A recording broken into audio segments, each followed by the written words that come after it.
I took Duke in 21 points, and you know what? I still think that was an excellent pick on my part. Miami's just too darn explosive. Final from Hard Rock. Canes 53, Blue Devils 31. All right, Miami now 9-0, but it started off well for the Canes. It looked like it might be 53-31, but then Duke played so well for the rest of the first half, it looked like we could have an upset brewing at Hard Rock, but not to be.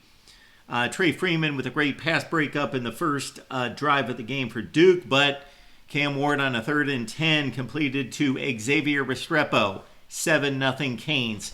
Historic day for Xavier Restrepo. He became the all-time pass reception leader, catches, and yardage, #1 all-time. Think of all the great Miami players throughout the years. Reggie Wayne, Andre Johnson, Michael Irvin, we could go on and on. It is Xavier Restrepo in the #1 position in both of those major categories. Miami 7-0. All right, Miami had its first back-to-back 200-yard rushing games the last 2 weeks against Louisville and Florida State since going all the way back to the Duke Johnson days of 2014. They would only get 126 against Duke, but on 31 carries at 4.1 per carry, still a productive rushing day for the Miami offense. Cam Ward made a mistake and misfired on a play on the second drive, and Duke also had an excellent tackle for loss as they stuffed up the running game. They got the punt down to the 5-yard line, did Miami, and then Miami gets it right back because on the first play from his own end zone, Malik Murphy, former Texas product, I don't know what he was thinking. He had a player running a streak down the right sideline. I understand that, but he threw it blindly. It was a Brett Favre heave against the Philadelphia Eagles in the 2004 NFL playoffs. And that's what it was. And it was a punt to the 45-yard line as Ishmael Powell picked it off. And again, he had to wait for the football to arrive. Awful throw by Malik Murphy. And guess what? He did it elsewhere in the game. And this, of course, the much-anticipated return of one Manny Diaz, who coached at Miami from 2019 through 21, 3 seasons there, and a similar winning percentage, actually, Manny Diaz compared to Mario Cristobal, although the trajectory right now for Cristobal straight high in the sky. So Miami only had to drive at 45 yards on 8 plays. It was a run drive this time. Cam McCormick with the touchdown, the 9-year college football veteran with the touchdown. Miami, at this point, had 156 yards of total offense to 5. Canes led 14-0. You figured, forget it. But we know this Duke football team, they're tough and gritty. They should have won against SMU last week. They had the game-winning field goal lined up and missed it and lost in overtime 28-27. They won the turnover battle 6-0. According to ESPN, teams that lead the turnover battle by 6 were 134-1, but count Duke in the loss column in that one against SMU. So the Canes, out, and they are rolling at this point, 14-0. But Duke starts to put some explosive plays together, and after they went punt, that awful interception, and another punt, they started rolling off plays of 21, 27, 27, and 40. They got a touchdown drive rolling off all of those big plays, got Samir Hagens free on a crossing route. The Miami defensive back was lost in traffic, and suddenly 2 touchdowns on the board. The second one from 45 yards out. 14 all at this point, so Duke's got some life.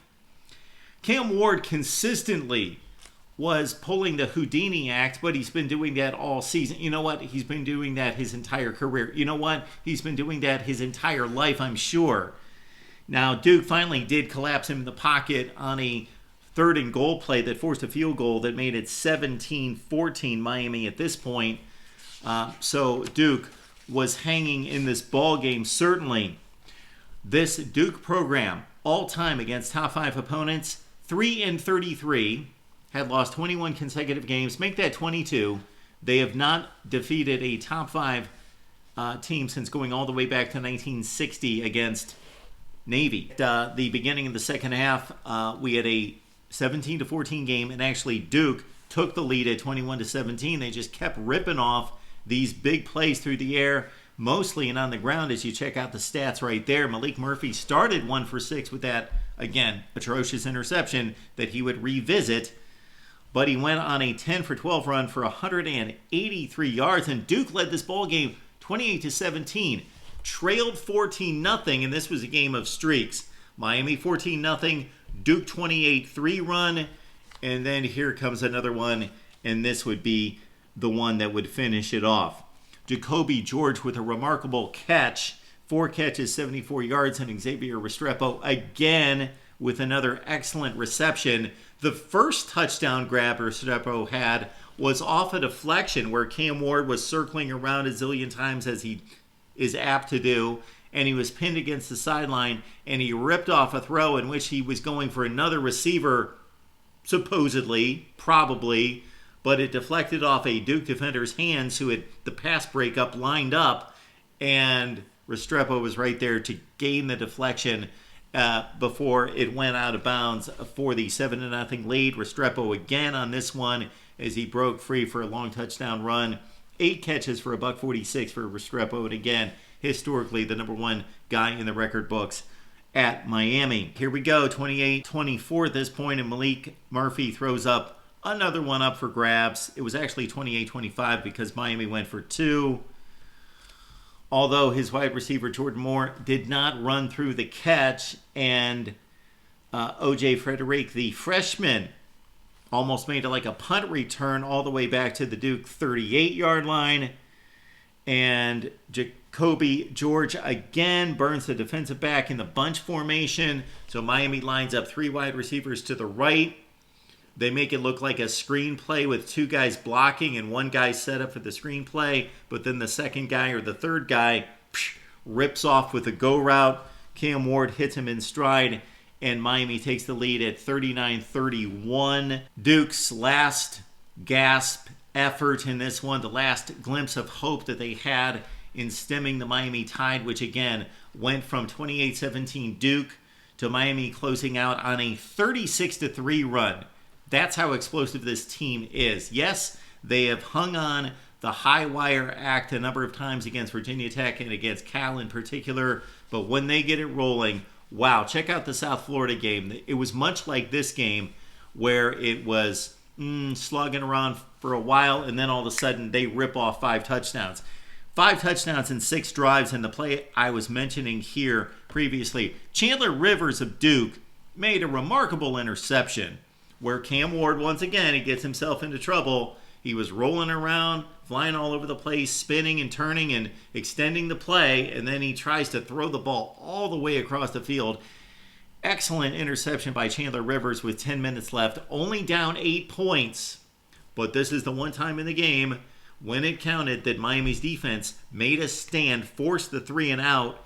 Bad punt by Duke. Miami had great field position. They ripped off 5 touchdowns in 6 possessions, only interrupted by that bad Cam Ward interception. Miami wins 53-31, also aided by a Jadace Richard pick that set up a short field that closed this one out for the Canes. Cam Ward, did I mention him? 25 of 41 for 400 yards on the dot and 5 touchdowns and the 1 bad pick, but you can accept it. After 41 pass attempts and all the yardage and points that he produces, he's up near the top, if not at the top, of college football in all the major passing categories as the Canes move on to 9-0. Check out the schedule. Who's going to defeat Miami? They do not play SMU or Clemson. Duke is a fine football team, but they are 6-3 now with a loss, a second consecutive disappointing loss. They truly felt as though they could march into Hard Rock and win this game. And again, Manny Diaz with his return trip to Miami could not get it done and salvage some level of revenge against his former team. Comments and questions below. And of course, lock it in here, the voice of college football. Check us out on our weekly Wednesday show with Cam Underwood from State of the U on Miami football. Wednesdays at 7 Eastern on the Miami channel with Cam Underwood of State of the U. We'll see you with more instant analysis and, of course, the call-in show after all the primetime games right here at the voice of college football.